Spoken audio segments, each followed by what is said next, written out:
तो अब आइए आप हजरात के सामने अजीज़म हाफिज मोहम्मद एहतशाम सल्लमहू को दावत देता हूँ कि वो अपनी तकरीर से लोगों के दिलों को महजूज करें।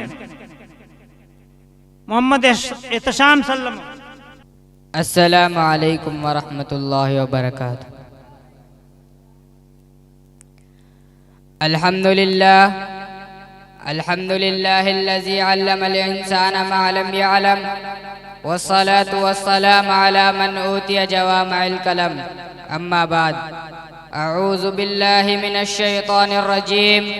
बिस्मिल्लाहिर रहमानिर रहीम। इन्नमा यख्शल्लाह मिन इबादिल उलमा। सदक़ल्लाहुल अज़ीम।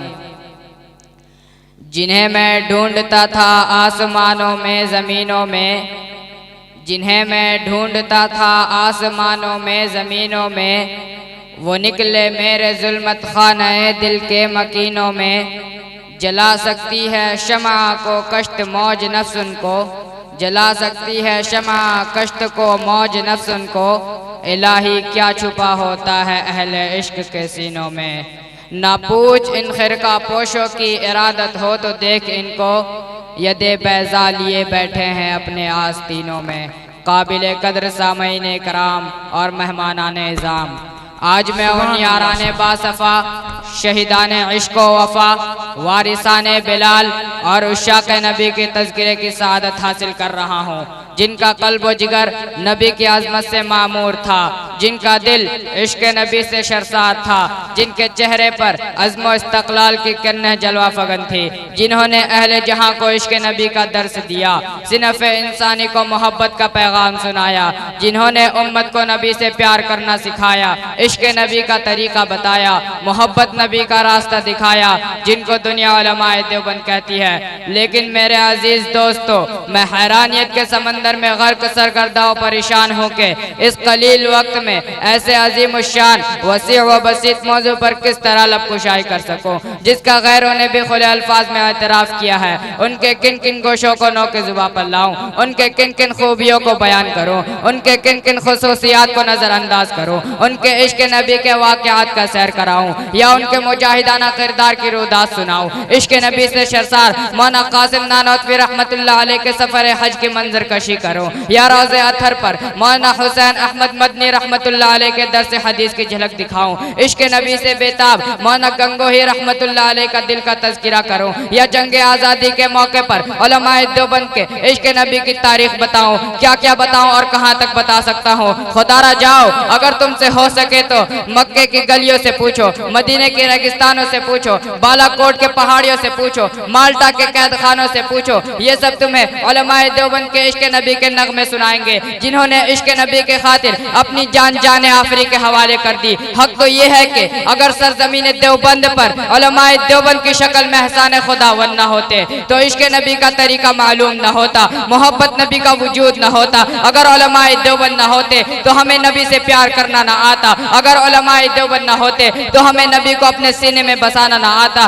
दोस्तों, आज की इस नाम नेहाद दुनिया में तुम्हें इश्क रसूल का दावा करने वाले हजारों मिल जाएंगे, इत्तिबा सुन्नत का दावा करने वाले हजारों मिल जाएंगे, मोहब्बत नबी का दावा करने वाले हजारों मिल जाएंगे, नबी के नाम पर मर मिटने का दावा करने वाले हजारों मिल जाएंगे। मगर हमें बताओ तो सही कि इनके दावों में कितनी सच्चाई है, इनके दावों में कितनी हक्कानियत है, इनके दावों के अलमबरदार कितने आशिक रसूल है। क्या वो वाक़अतन अपने दावे में सच्चे हैं? नहीं नहीं और हरगिज नहीं। ये अपने दावे में कभी सच्चे नहीं हो सकते, ये झूठे हैं, फरेबकार हैं, अवाम को धोखा देने वाले हैं, ईमान का सौदा करने वाले हैं। इसलिए कि अगर इश्क रसूल नाम है इसका के जो चाहे कब्रों पर चादर चढ़ा ले, जो चाहे कब्रों पर बत्तियां सुलगा ले, जो चाहे कब्रों पर नाच गाना कव्वाली की महफिल सजा ले, जो चाहे कब्रों पर उर्स लगा ले, नबी की तारीफ कर ले, नबी की तारीफ में झूम झूम कर चंद अशार कह दे। अगर इसका इश्क नबी इसका नाम है तो हम ऐसे इश्क नबी को तुम्हारे मुंह पर मारते हैं। हमें इश्क रसूल चाहिए।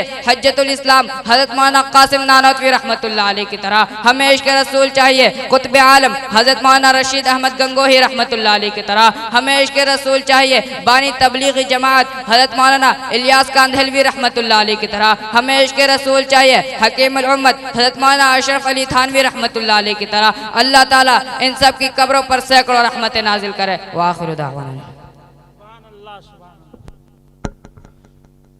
माशाअल्लाह माशाअल्लाह। वाकई एहतशाम बाबू ने जो है चंद सातों में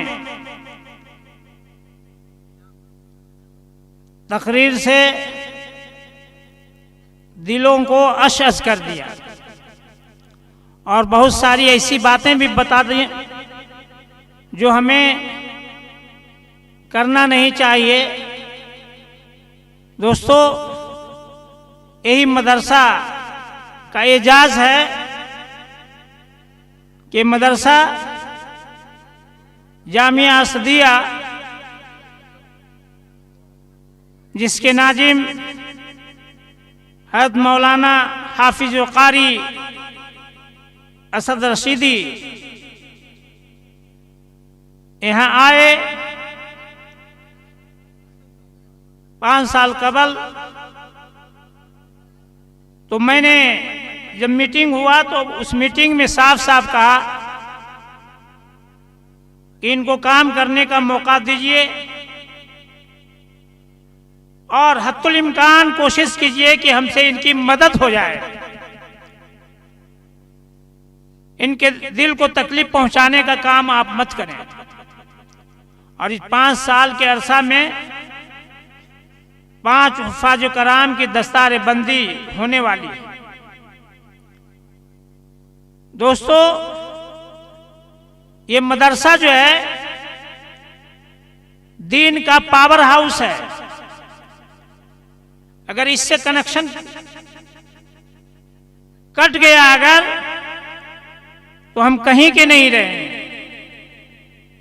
आज इर्तिदाद का मामला है, जोरों पर है। जो न जानने की वजह से, न समझने की वजह से मेरे भाई न जाने कितने मुर्तद हो रहे हैं। इर्तिदाद का सबब यही है कि बचपने में जो चीज बच्चों को देने की जरूरत है, उनके दिमाग पर नक्श करने की जरूरत है, एक अल्लाह और रसूल की मोहब्बत जो देने की जरूरत है,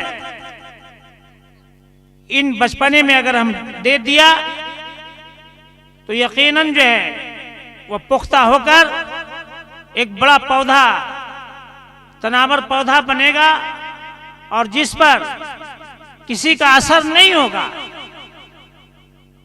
इसलिए बहुत सारे हमारे उलमाए कराम, हुफ़ाज़ कराम जो कुर्सी पर बैठे हुए हैं, मैं अर्ज करूंगा कि आप हजरात जो है ऊपर तशरीफ लाएं। आपकी जगह ऊपर है, नीचे जगह नहीं है आपकी।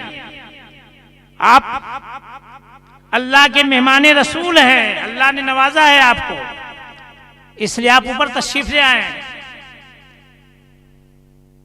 जितने भी हैं ये मत समझिए कि मास्टर साहब बोल रहे हैं, अरे मास्टर साहब तो आपको मास्टर साहब रहेंगे, लेकिन आपको अल्लाह ने नवाज दिया है, इसलिए आप हजरात तशरीफ लाए।